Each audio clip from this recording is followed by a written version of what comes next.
मार डालेंगी ये बंद पैकेट की चीजें, दो पल का मजा और जिंदगी भर की सजा। दोस्तों, क्या आपको पता है नूडल और चिप्स जैसी इन सारी पैकेट में बंद चीजों में सुअर की चर्बी को मिलाया जाता है? और क्या आपको पता है फैक्ट्री में काजू कैसे बनता है? अगर आप सोचते हैं कि काजू को डायरेक्ट पेड़ों से तोड़कर मार्केट में भेज दिया जाता है तो आप गलत हो, क्योंकि काजू का कच्चा फल जहरीला होता है। और क्या आपको पता है सप्लीमेंट बनाने के लिए जानवरों की हड्डियों का इस्तेमाल किया जाता है? अगर नहीं पता तो टेंशन नहीं लेने का, क्योंकि आज के वीडियो में हम आपको दिखाएंगे डेली लाइफ में इस्तेमाल होने वाली चीजें फैक्ट्री में आखिर कैसे बनती हैं। तो दोस्तों, फैक्ट्री का सफर स्टार्ट करने से पहले वीडियो को एक छोटा सा लाइक करके चैनल को सब्सक्राइब कर लो, क्योंकि ये वीडियो हमने बड़ी मेहनत से बनाई है। तो चलिए शुरू करते हैं। अपनी कुर्सी की पेटी बांध लीजिए, मौसम बिगड़ने वाला है। किशमिश मेकिंग प्रोसेस। दोस्तों, किशमिश कितना फायदेमंद होता है ये तो आपको पता ही होगा, लेकिन क्या आपको पता है जो अंगूर हम बाजार से लाते हैं उनसे किशमिश नहीं बनते।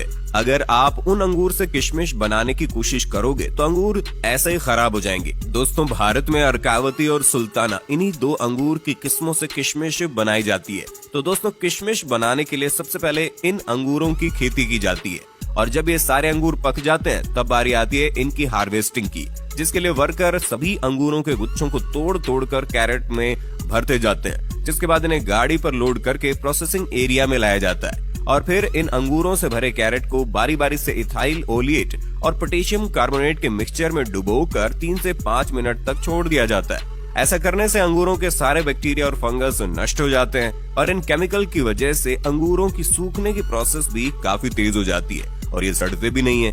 फिर इन अंगूरों को केमिकल में भिगाने के बाद इन्हें सुखाने के लिए एक जालियों का सेट बनाया जाता है, और इन जालियों पर अंगूरों को अच्छी तरह फैला दिया जाता है। अंगूरों पर डायरेक्ट धूप लगने से खराब हो जाते हैं, इसलिए इन जालियों के रूम को छायादार बनाया जाता है। और फिर इन अंगूरों को 10 दिन सुखाने के बाद ये सल्फर प्रोसेस के लिए रेडी हो जाते हैं, जिसके लिए इस जालीदार रूम को पूरी तरह से पैक कर दिया जाता है ताकि सल्फर का धुआं बाहर ना जा सके। उसके बाद रूम में थोड़ी थोड़ी दूरी पर गड्ढा करके उसमें भूसे को डालकर उस पर सल्फर पाउडर डाल दिया जाता है, और फिर सल्फर को जलाने के लिए उस पर जलता हुआ कोयला डाल देते हैं। ऐसा करने से रात भर सल्फर का धुआं अंगूरों पर लगता रहता है, जिसकी वजह से अंगूर तेजी से सिकुड़ने लगते हैं। और इसके बाद अगले दिन इस रूम को खोल दिया जाता है, और फिर अंगूरों को 4 से 5 दिन सूखने के लिए छोड़ दिया जाता है। और जब सभी अंगूर सूख कर पूरी तरह से किशमिश बन जाते हैं तो इन किशमिश को निकाल कर कैरेट में भर लिया जाता है। इसके बाद इनकी सफाई करने के लिए इन्हें प्रोसेसिंग फैक्ट्री में लाया जाता है। फैक्ट्री में लाने के बाद सबसे पहले किशमिश को क्लीनिंग मशीन में डाला जाता है, जहां ये किशमिश कन्वेयर बेल्ट की मदद से जब वाइब्रेटिंग मशीन तक पहुंचते हैं तो ये मशीन अपने आप वाइब्रेटिंग सिस्टम की मदद से किशमिश में मौजूद डंडियों और कचरों को अलग कर देती है। और फिर इन अलग हुए किशमिश को वाटर प्रोसेसिंग से गुजारा जाता है ताकि किशमिश पर लगे केमिकल और धूल वगैरह अच्छी तरह से साफ हो जाए। और क्लीनिंग पूरी तरह से कंप्लीट होने के बाद इन गीले गीले किशमिश को ड्रायर मशीन में सुखाया जाता है, और फिर किशमिश सूख जाने के बाद फाइनली इनकी पैकिंग करके इन्हें मार्केट में भेज दिया जाता है। Wine making process. दोस्तों, अब जब बात चली रही है अंगूरों की तो लगे हाथ ये भी देख लेते हैं कि इन्हीं अंगूरों से फैक्ट्री में वाइन आखिर बनती कैसे है। दोस्तों, ग्रेप वाइन के शौकीन लोग दुनिया के कोने कोने में मिल ही जाएंगे, लेकिन क्या आपको पता है जिस एक गिलास वाइन को पीने में आपको कुछ मिनट भी नहीं लगते, असल में उसे बनाने के लिए कितनी मेहनत की जाती है? दरअसल नई अंगूर की खेती के लिए अंगूर की सूखी बेलों का इस्तेमाल किया जाता है, जिसके लिए यहाँ बेस्ट क्वालिटी के अंगूर के पौधों को तैयार किया जाता है। सबसे पहले खेतों से सूखी बेलें इकट्ठी कर ली जाती हैं, उसके बाद उन्हें फैक्ट्री में लाया जाता है और एक ऐसी मशीन में डाला जाता है जिसमें बेल की टहनी के ऊपर से बेकार का झाड़ हटाकर उसे साफ सुथरा करके लंबी लंबी टहनियां बना ली जाती है। अब इन्हें इकट्ठा करके कारीगरों के पास भेज दिया जाता है। कारीगर इन टहनियों को एक सी लंबाई में काटकर इनके गट्ठर बना देते हैं। उसके बाद बारी आती है इनकी सफाई करने की, और इन पर से धूल मिट्टी और बैक्टीरिया को साफ करने के लिए इन्हें एक ऐसे लिक्विड में डाला जाता है जो इन्हें साफ करने के साथ साथ जर्म्स फ्री भी बना देता है। अब काम शुरू होता है कलम बनाने का, यानी कि ग्राफ्टिंग का, जिसके लिए जो सबसे अच्छी क्वालिटी की टहनियां होती हैं उन्हें गांठ वाले हिस्से की तरफ से छोटे छोटे टुकड़ों में काटकर उन्हें उसी घोल में डालकर उनकी भी सफाई कर ली जाती है।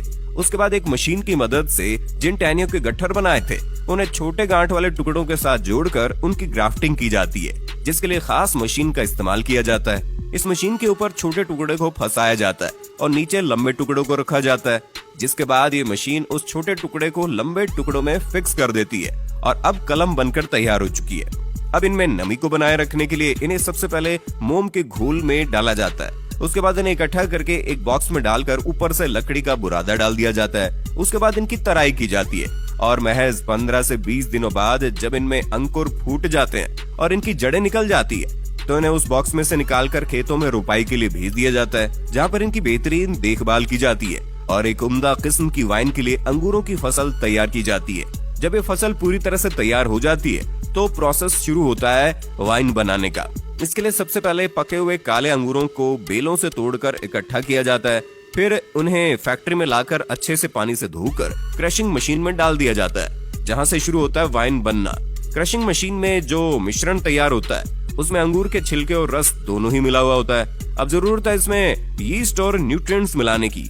यीस्ट और न्यूट्रिएंट्स मिलाकर इसे 2-3 दिन के लिए फर्मेंटेशन के लिए छोड़ दिया जाता है। अब इस प्रोसेस के बाद बारी आती है वाइन में अल्कोहल मिलाने की। नॉर्मली वाइन में 15 से 20% अल्कोहल फर्मेंटेशन किया जाता है। उसके बाद बचे हुए अंगूरों को एक प्रेशर मशीन में डालकर 2 टन प्रेशर के साथ प्रेस किया जाता है। उसके बाद वाइन को छानकर एजिंग के प्रोसेस के लिए भेज देते हैं। वाइन एजिंग का प्रोसेस सालों में पूरा होता है, जिसके लिए तैयार वाइन को लकड़ी के बाइनरों में सालों तक स्टोर करते हैं। उसके बाद फाइनली वाइन रेडी हो जाती है और उन्हें पैकिंग करके मार्केट में भेजा जाता है। काजू मेकिंग प्रोसेस।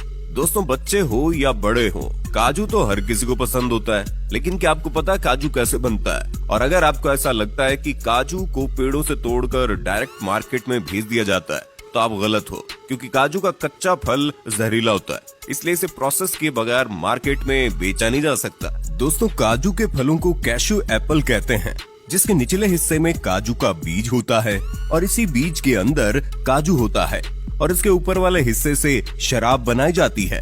तो दोस्तों, इसे प्रोसेस करने के लिए काजू के फलों को पेड़ों से तोड़कर फैक्ट्री में लाया जाता है।